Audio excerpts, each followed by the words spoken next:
So ngayon magluluto tayo ng paa ng manok. So lilinisan natin. Tatanggalan natin ng kuko at yung mga balat-balat niya. Sabay ipe-pressure cooker natin, no. Kailangan pati yung buto ay makakain natin.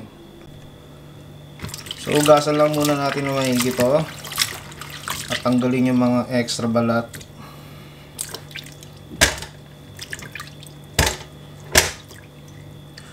Sabay tatanggalin natin yung mga kuko na yan.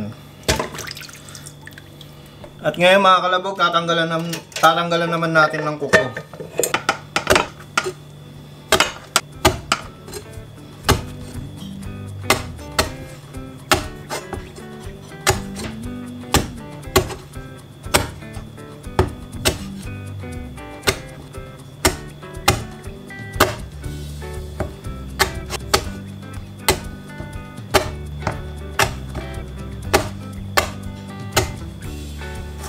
So nalinisan na natin tong mga manok. Natanggalan na rin natin ng kuko. Lagyan na natin siya sa pressure cooker. Maliit lang kasi pressure cooker namin, no? Yan. Lagyan natin ng bawang. Lagyan natin ng Nescafe. Nescafe pamintang buo. Gagamit tayo ng asin. Gamit namin dito itong Himalayan salt kasi naghihimala ito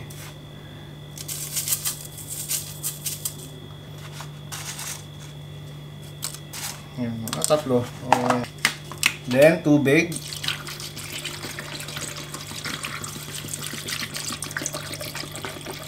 Kailangan nakalubog yung mga paa. Pakukulaan natin to sa 2 oras.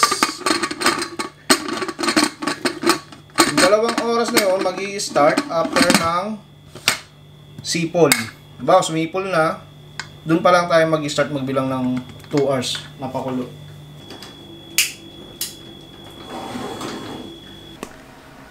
So yung mga kalabog, tapos na natin pakuluan tong paa ng manok.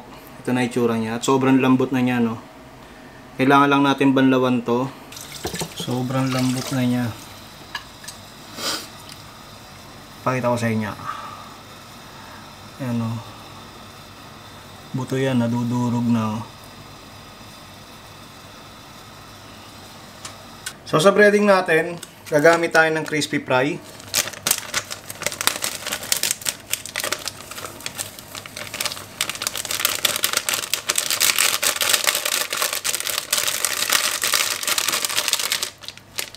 Gamit tayo ng harina.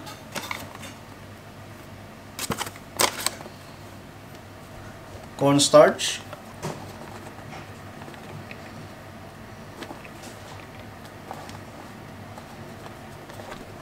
Garlic powder. Black pepper.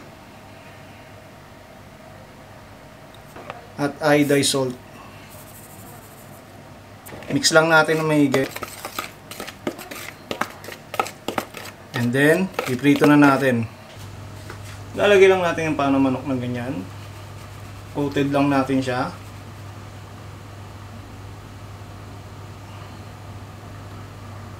Okay na to. Ito na lahat ng paa. Piprito na natin.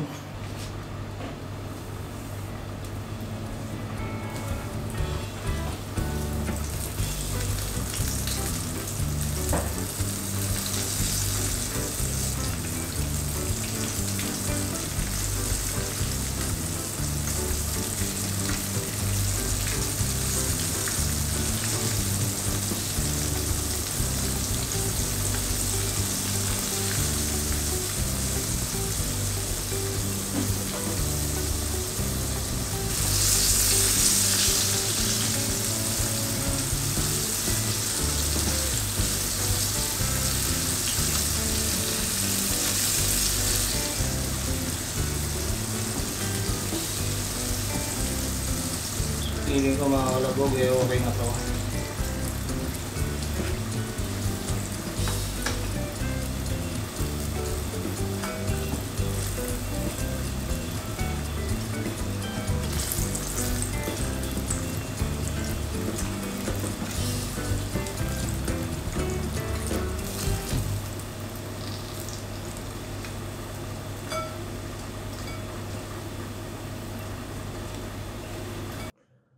So, ito na yung paa ng manok natin na first fry na natin. Pero, ise-second fry natin to para mas malutong palalo.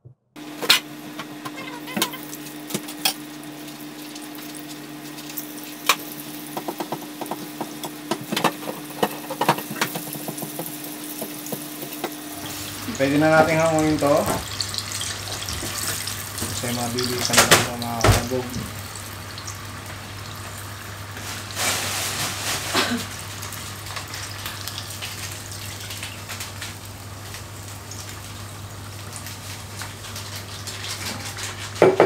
Ay, grabe ka, hindi lang pala to.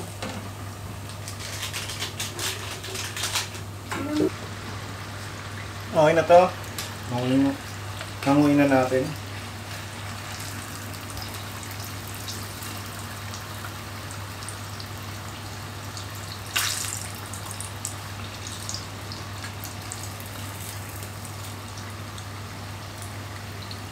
Ano mo na ako? Pocky. Pocky. Oo, puta. Sorry. Nabahan ako. Baka din eh. Nakita sa video. Okay lang yan. So, meron na tayo rito brown sugar.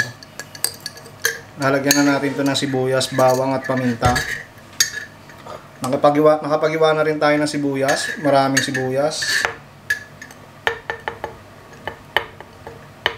At isang buong bawang. Pamintang durog.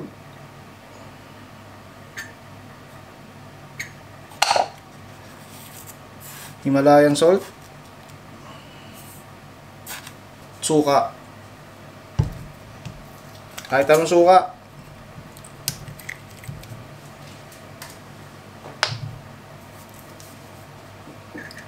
Lagay lang natin.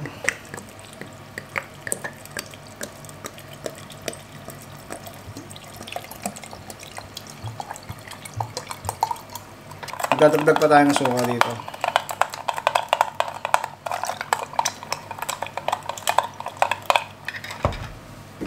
At lalagyan natin yan ng Knorr seasoning. Knorr liquid seasoning. Yan. Tansyahin lang natin.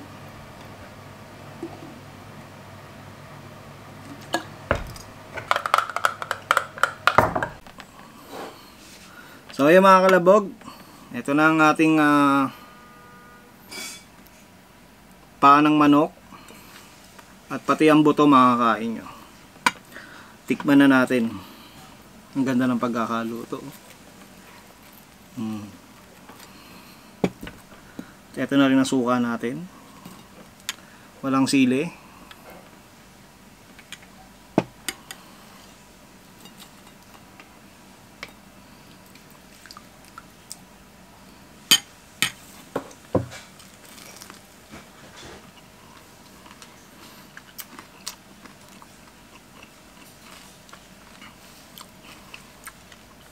Sarap.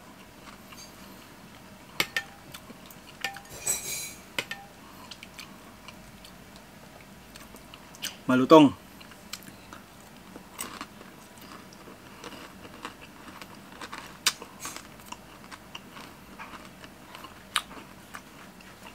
Ano? Kain pati buto. Is this